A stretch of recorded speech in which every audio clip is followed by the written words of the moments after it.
CTS 시청자 여러분, 주님의 이름으로 축복합니다. 저는 성문교회를 섬기고 있는 조종재 목사입니다. 이 시간에는 로마서 13장 11절 말씀으로 자다가 깰 때가 되었으니 라는 주제로 은혜를 나누고자 합니다. 너희가 이 시기를 알거니와 자다가 깰 때가 벌써 되었으니 이는 이제 우리의 구원이 처음 믿을 때보다 가까웠음이니라. 이도 코로나 시대에 얼마나 힘드신지요. 몇 달이면 그칠 줄 알았던 코로나가 2년 반이 지났는데도 그칠 줄 모르고 다시금 국내적으로 급속히 확산되어 가고 있습니다.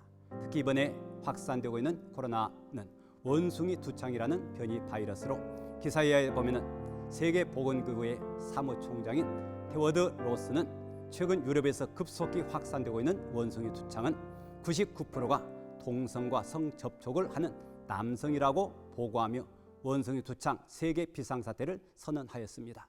오늘 하나님 말씀에는 너희가 이 시기를 알거니와 라고 시작합니다. 이는 이 시기를 당연히 알아야 한다는 말씀입니다. 그럼 이 시대는 어떤 시대인가? 오늘 말씀에 자다가 깰 때가 벌써 되었다고 하였습니다. 잔다는 말은 활동이 없는 상태, 신앙생활에 나태한 상태를 의미합니다. 반면에 깬다는 말은 활동하고 있는 상태, 영적으로는 정신을 차리고 기도하는 상태, 주님을 위해 헌신, 봉사하는 삶, 말씀을 따라 사는 삶을 의미합니다. 코로나로 인하여 지난 2년 동안 전도도 제대로 못하고 예배 참석도 규제를 당하고 또 각종 모임 활동도 잘 못했습니다. 이는 영적으로 자는 상태였습니다. 그런데 이제 깰 때가 되었으니 깨어나야 한다고 말씀합니다. 왜 깨어나야 하는가? 우리의 구원이 가까이 왔기 때문입니다. 구원이 가까웠다는 말은 주님 오실 날이 가까웠다는 말입니다. 주님 오실 때 영적으로 잠자고 있으면 주님 맞을 수가 없습니다. 오늘 이 시대는 주님 오심이 더욱 가까이 온 시대입니다. 어떻게 알 수가 있는가? 성경에 곳곳에 주님이 오시기 직전에 일어날 일들을 말씀했는데 그 모든 상황이 오늘 이 시대에 다 이루어지고 있습니다. 첫째, 기근, 지진, 재난 또는 거짓 선지자가 등장하고 거짓 예수가 나타나서 성도들을 미혹하리라. 불법이 성행하고 사랑이 식어지고 돈을 사랑하고 쾌락을 사랑하고 또 전염병이 있으리라, 전쟁이 있으리라 등등 모든 일이 이 시대에 동시다발적으로 일어나고 있는 것은 주님 오실 때가 다 되었다는 사인입니다.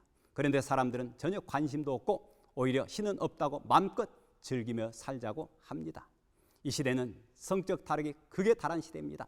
성적 타락의 극치는 동성애입니다.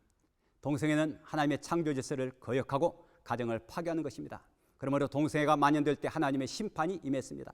소돔 고모라가 동성애로 심판을 받았습니다. 그런데 이 시대는 동성애를 합법화하려고 차별금지법을 발의하여 통과시키려고 합니다.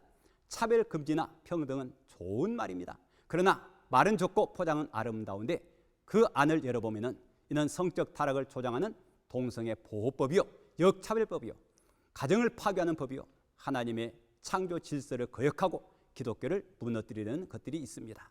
그리스도인들은 이를 막아내야만 합니다. 이를 위해 깨어나야만 합니다.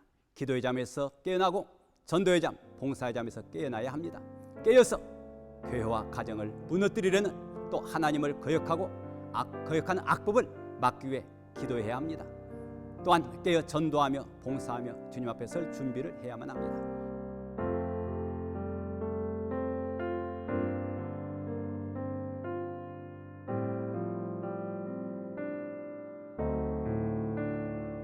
지금은 자다가 깰 때입니다. 깨어서 사탄의 세력으로부터 교회를 지키고 가정을 지키고 말씀을 지켜서 우리 교회를 다시 부흥시키고 주님 맞을 준비를 잘해서 그날에 주님 앞에 영광 얻는 천국 백성들이 되기를 주님의 이름으로 축복합니다. 할렐루야.